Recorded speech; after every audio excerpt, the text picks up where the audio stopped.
Oke, selamat pagi, selamat berhari Senin, selamat beraktivitas kembali buat Sobat Balcipak dimanapun berada.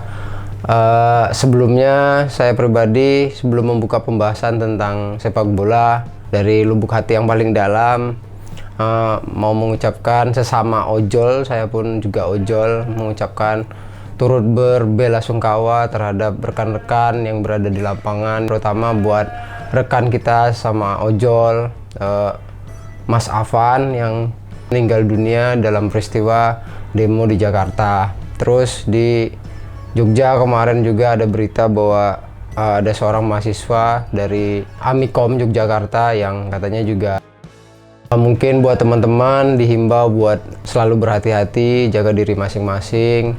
Mending nggak usah dulu aja turun ke jalan, fokus ke tujuan apa yang kita mau arahkan ke pemerintah, kita arahkan ke anggota dewan atau segala macamnya. Penting kita tetap jaga diri, itu yang paling penting sih, daripada nanti ujung-ujungnya ada nyawa lagi yang hilang. Sangat disayangkan karena sejauh ini kayaknya udah bukan ke tujuan utamanya, udah ke aspek-aspek yang lain, ke fasilitas umum dan segala macamnya. Sekali lagi saya pribadi mengucapkan turut berbelasungkawa kepada para korban dan stay safe buat teman-teman semuanya. Oke, kita kembali ke topik di Balcipak minggu ini.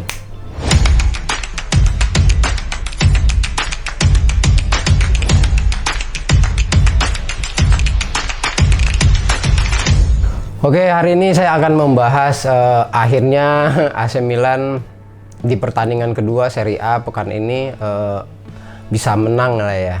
Walaupun dilihat dari formasi sepertinya Allegri ini masih bingung bagaimana caranya dia meracik para pemain dari pemain lama hingga pemain baru. Akhirnya kemarin dibikin formasi 3-5-2 ya skemanya, jadi 2 striker. Jadi kirinya itu tetap Estupinan tapi dipakai kayak kemarin sempat Fonseca itu memakai formasi itu. Fonseca atau Conceição sempat memakai formasi itu. Tapi disayangkan kemarin di sisi latihan yang kita harapin dan yang kita obrolin sebelumnya yaitu Adon Jasari ya. Ternyata pas di sesi latihan katanya terkena benturan sama Santiago Gimenez. Dia mengalami cedera kalau nggak salah kurang lebih selama 3 bulan ke depan. Disayangkan sekali pemain yang baru saja dibeli cedera malah di sesi latihan. Dan Samuel Ricci juga dimainkan pada akhir-akhir babak kedua. Luka Modric memberikan 1 assist. Fofana masih agak kurang kontribusi, cuman Loftus-Cheek memang agak on fire ya pas kemarin itu di Serie A. Dia dianggap sebagai man of the match, MVP. Oke lah, tapi menurutku emang ada sisi-sisi AC Milan yang masih kayak kurang mungkin masih istilahnya mengklopkan para pemain baru dengan pemain-pemain yang lama. Ditambah lagi karena cederanya Rafael Leao itu nggak tahu sampai kapan, kita masih menunggu seberapa lama dia akan bergabung lagi ke tim utama.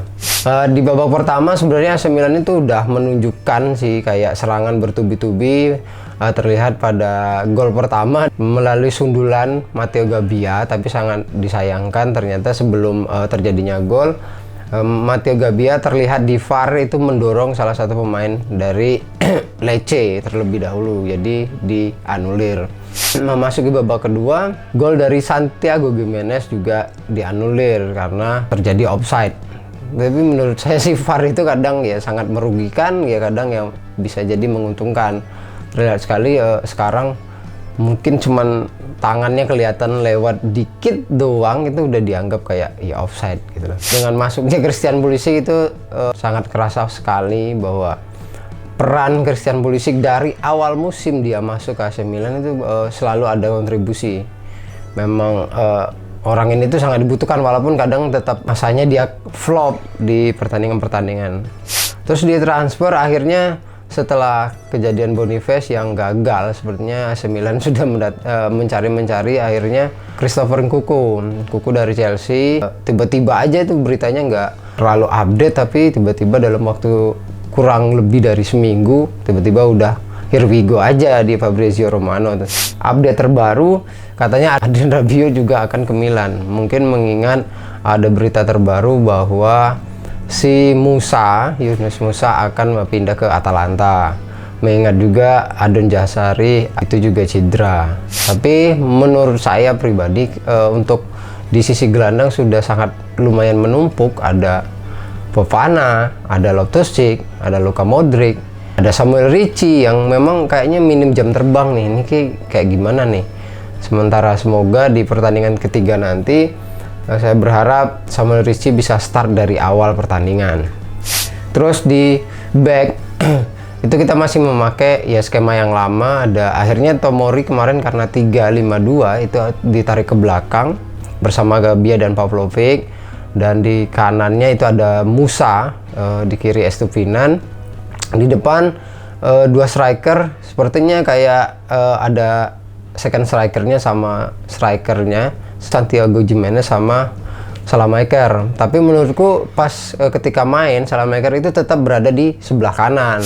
Nah di tengah skemanya udah bener sih, ada Luka Modric di CM di sentralnya, terus di kiri kanannya ada Loftus-Cheek sama Fofana. Sebenarnya emang harus beli striker satu sih, nggak tahu ini Dusan Vlahovic semalam udah main di Juve, masih main, terus Rasmus Højlund juga belum ada kabar sejauh ini ya. Kayaknya memang hari ini udah hari terakhir transfer ya, kemungkinan nggak bakal mendapatkan beberapa pemain lagi sih. Udah finish lah ini, udah Eropa udah terakhir. Selanjutnya mungkin yang perlu ditambahi sama Allegri, jangan kayak masih kebingungan membawa para pemain yang dijadikan starter. Oke lah, masih 2 pertandingan ya. Semoga setiap pertandingan itu ada perubahan lagi.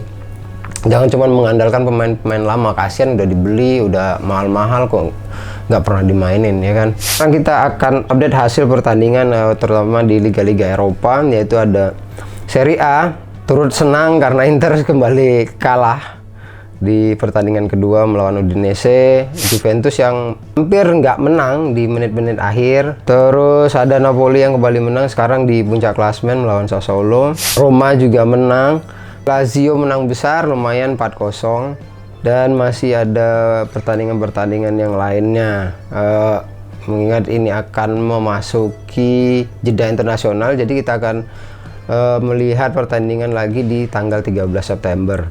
Di Liga Inggris, semalam Arsenal kalah di kandang Liverpool. MU nyaris kalah juga di menit-menit akhir. Terus ada Manchester City yang kembali kalah untuk kedua kalinya di Premier League. Tottenham akhirnya kalah. Padahal katanya prediksinya Tottenham adalah salah satu penantang juara pada musim ini. Terus Chelsea menang 2-0 terhadap Fulham. Dan pertandingan-pertandingan lainnya bisa kalian update juga. Di Liga Spanyol ada Real Madrid juga menang. Barcelona juga menang. Di Liga Jerman Perancis ya kalian udah tahu lah ya siapa yang menang, ya itu aja kayaknya. Nggak bakal ada update yang lain sih itu. Oke, mungkin itu aja yang bisa saya update hari ini. Semoga Indonesia semakin kondusif, semoga semuanya segera berakhir, semoga tuntutan rakyat bisa dilaksanakan dengan sebaik-baiknya. Dan untuk kita semua jaga keamanan, jaga diri masing-masing. Semoga kita bisa menuju Indonesia yang kita harapkan. Terima kasih, sampai jumpa lagi. Bal Sipak.